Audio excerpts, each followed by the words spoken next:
Now, from Wish TV, your local news source, this is All Indiana Politics. It's Sunday morning. Welcome to another edition of All Indiana Politics. I'm Phil Sanchez. Governor Eric Holcomb says Indiana has enough water for the planned LEAP district. Officials just have to find it, he says. Those comments came during an interview from Kenya, where the governor visited deployed Indiana National Guard soldiers. He talked about his trip and the water issue with our government reporter, Garrett Berquist.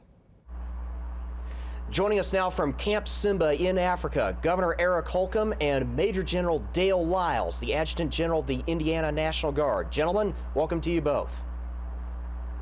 Great to be with you. Thank you. So you're in Africa to share an early Thanksgiving meal with Indiana National Guard troops deployed there. How are the troops, and what's it like to be able to share a Thanksgiving meal with them when they're deployed overseas like this? Pretty sentimental for me. I was able to take up Indiana's Adjutant General's invitation to come spend some time. It's about, we did the math, it was about 40 hours in flight, 20-some here and 20-some hours back to spend about 3 hours with the troops. And we were able to do some other things. But to have those 3 precious hours with folks from all places and throughout Indiana, we got about 130 men and women in uniform stationed over here. They're going to miss Thanksgiving dinner with their family and friends in person. And they're doing heroic work every single day. We're talking about, this is a hot place in more ways than one. But they're inside the wire, outside the wire, doing very methodical, monotonous, very important work for not just the region, but it matters to us back at home, enjoying our freedom. And as the saying goes, freedom's not free. And it's because these men and women, these soldiers are paying the bill. I just couldn't be prouder. I will tell you, their spirits are good. I asked, as I do, what can we do? What could we make more enjoyable? What do you need? And the answer was ping pong balls and more cornhole bags. And so with all this heady stuff that they're doing, that literally has to do with peace and security, in their off time, they want to play a little ping pong or play cornhole. And so you can take the boy or girl out of Indiana, but you can't take the Hoosier out of them. And we're going to do all we can to make sure we accommodate those easy wishes, because anything that we could do for them pales in comparison to what they're doing for us. And so I would just ask any Hoosier who feels so inclined this Thanksgiving dinner, when you're sitting around your Thanksgiving dinner table, if you again feel so inclined to include them in your prayer list, I think that would mean a lot, and I know they would feel it. General Lyles, tell us about the capabilities that National Guard soldiers bring to a mission like this. Sure.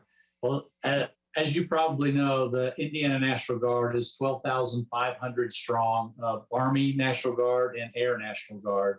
And we have some of the finest training facilities in the nation in Camp Atterbury and the Muscatatuck Urban Training Center.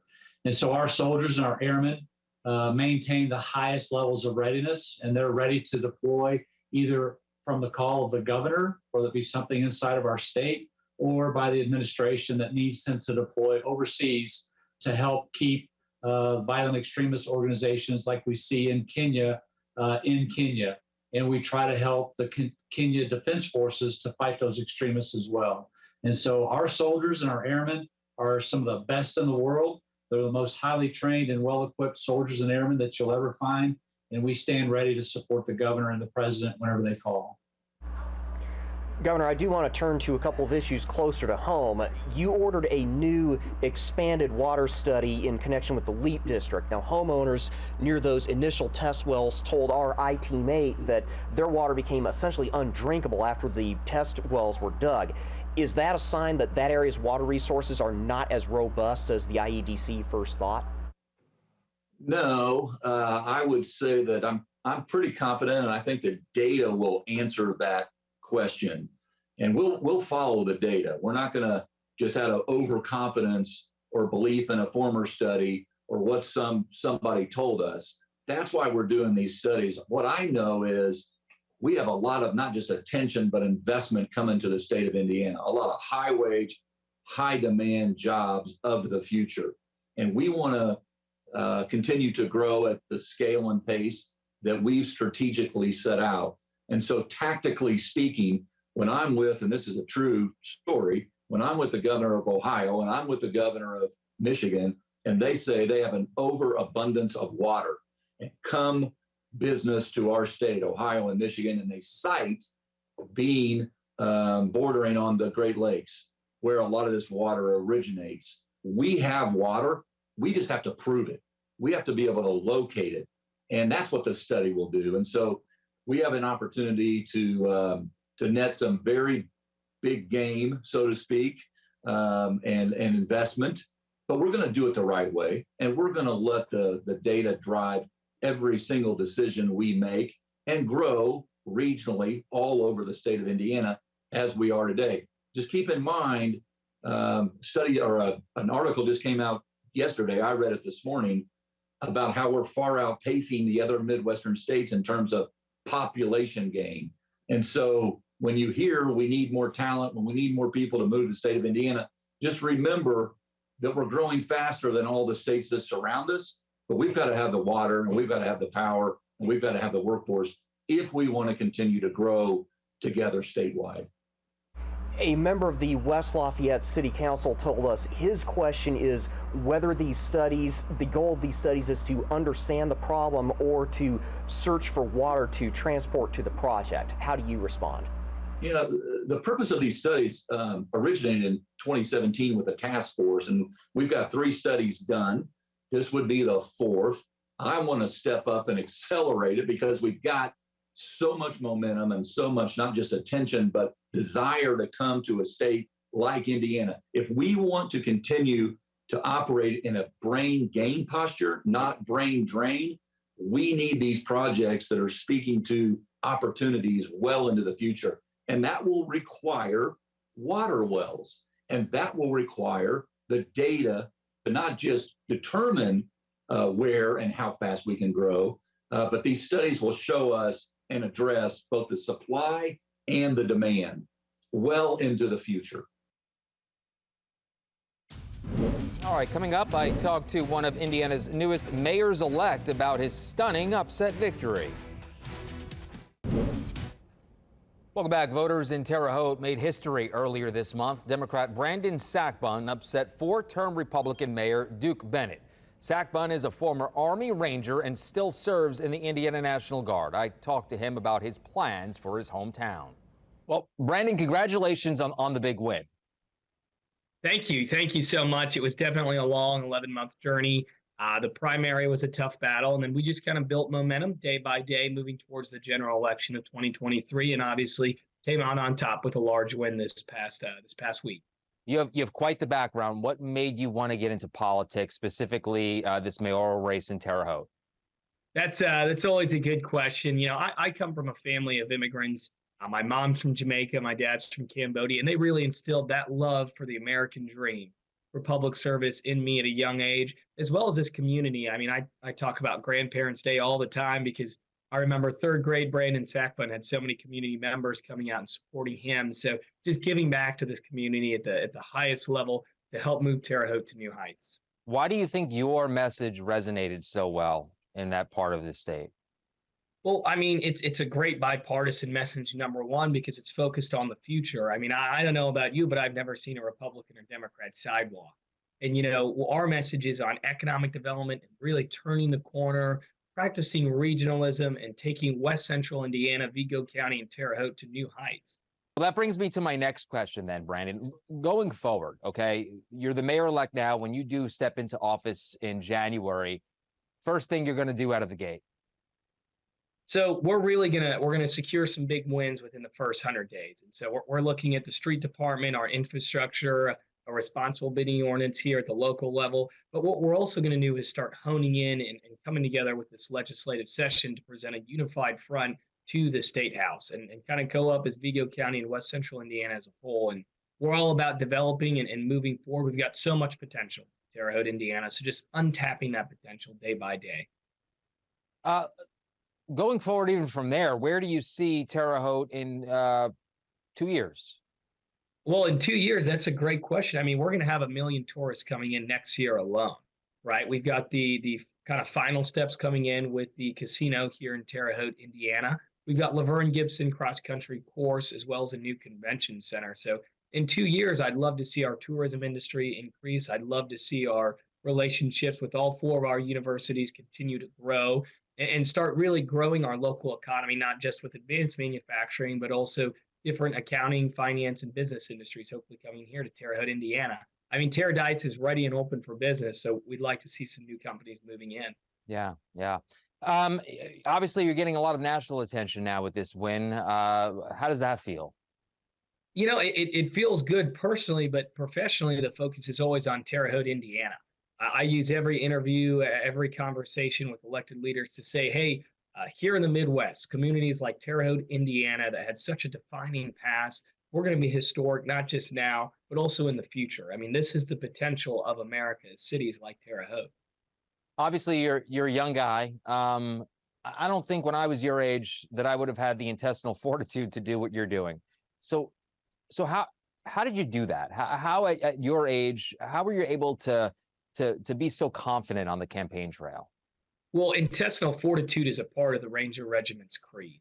And I owe a lot of my kind of background and professionalism to obviously my parents, my family, and also United States military. I was fortunate to attend the ROTC program at Indiana University, my education through the Kelley School of Business and O'Neill School of Public Affairs. And then my military service, I had great mentors, and I am now a member of the Indiana National Guard. So across the bat in active duty and in the National Guard, I've been fortunate to have skilled professionals really guide me through the process of presenting myself, presenting facts and figures, and a clear and concise mission statement on where the city of Terre Haute can go. And a lot of those skills I learned from the United States military.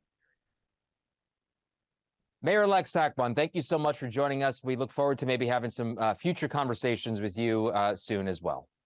Absolutely. Thank you so much for having me, and I'm looking forward to having this conversation again. Thank you.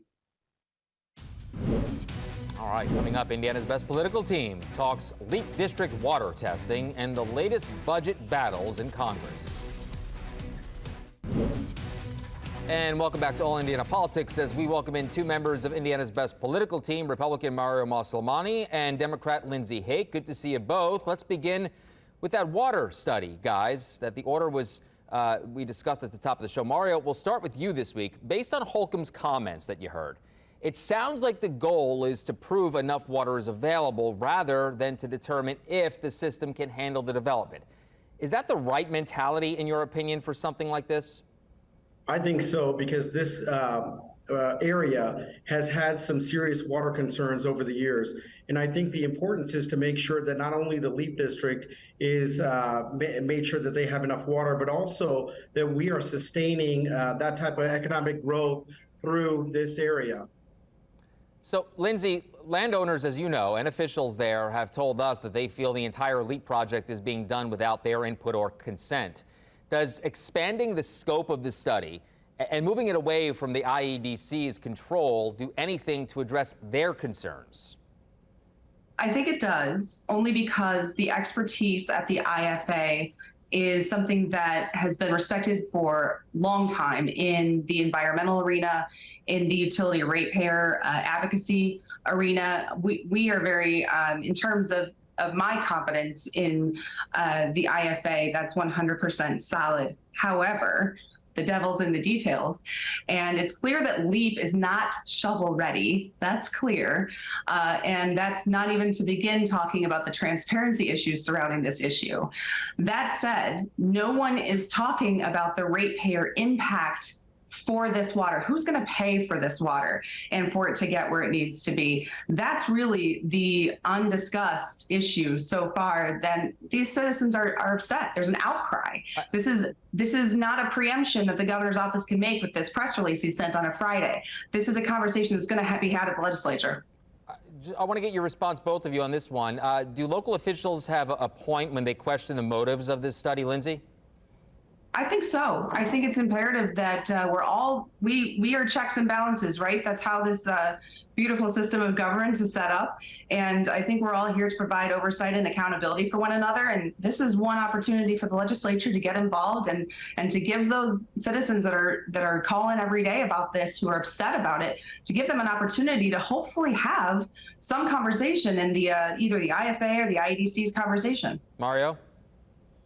I think this, if we can figure out and solve this water problem, is going to be a game changer for this area. The economic development in this, the project that Lilly, the investment that they're putting into this manufacturing plant could be significant for Indiana, especially central Indiana moving forward. And so I think that this water issue is a problem, but I am glad that the governor is taking the bull by the horns and trying to figure out not just a solution for the Leap District, but also Boone County and the area surrounding it that has had some water issues in the past.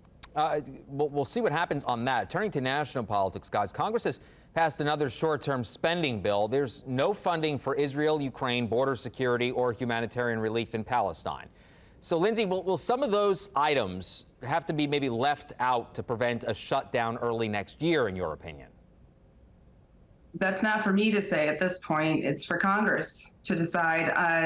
I think it's unfortunate that we're having this conversation in the throes of a shutdown, pending shutdown, which looks like it could be averted, especially since the House has now gone home for Thanksgiving. But I think it's important to understand that we've got a very, very big conversation yet to have here, and it's not a political one. You know, funding Israel's fight against Hamas is not political. Fighting terrorists is just not political. And so it's something that needs to be discussed and it needs to be done responsibly.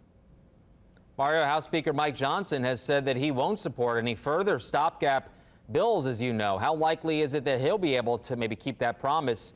And after this week, could he potentially face the same revolt that brought down his predecessor?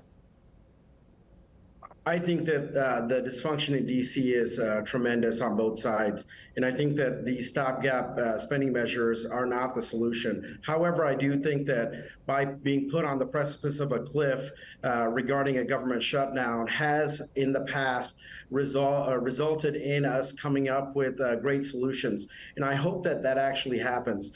However, right now, I don't know what's going on in D.C., both on the Republican and Democrat side in regards to its leadership. We do, as Lindsay stated, need to make sure that the country of Israel is properly supported, has the money and the resources necessary to properly defend itself. Now, the issue with Ukraine, that's another thing that needs to be discussed, and how we continue on as a government with the proper spending, but also making sure that we are not blowing our deficit. Speaking of Israel, guys, Republicans and Democrat leaders in Congress appeared to be at a march for Israel in Washington. Meanwhile, pro-Palestinian protesters are following President Joe Biden wherever he goes. And they clashed with police outside of the Democratic National Committee, as you guys know. Mario, how do the two major parties navigate the debate while still maybe calling out the atrocities of Hamas's initial attack? And I want to get both of you in here for about a minute and 15 left. I think the biggest concern right now is to making sure that Israel is properly protected. It has enemies on all sides of it. Not only is Hamas an issue, but Hezbollah, some of the issues with Yemen and the terrorists that are attacking it from there. So Israel has a right to exist and survive. We need to make sure that it has the proper funding necessary to protect itself. And I think that's the main issue. And then the secondary issue is to make sure that the Palestinian people have an opportunity to coexist, it being its own individual state and to be able to govern itself. But Hamas is a terrorist I'm almost out of time. Lindsay, I see you shaking your head in agreement. I agree completely with with the entire statement Mario just offered completely. Okay. Well, that doesn't happen too often on this show. No, it doesn't. I'm glad we're able to end it that way. Hey, listen, guys, happy Thanksgiving to both of you. I really look forward to having future conversations. I know we're going to get busy here as the year goes on, as we inch closer to 2024. Thanks for coming on the show. We look forward to talking with you soon, and we will be right back. Thanks, Phil. Thank you for joining us for All Indiana Politics this week. We'll be back here next Sunday morning at 9:30. You can also find our brand new All Indiana Politics podcast. It's part of the All Indiana Podcast Network over at wishtv.com. Have a great rest of your Sunday and a happy Thanksgiving.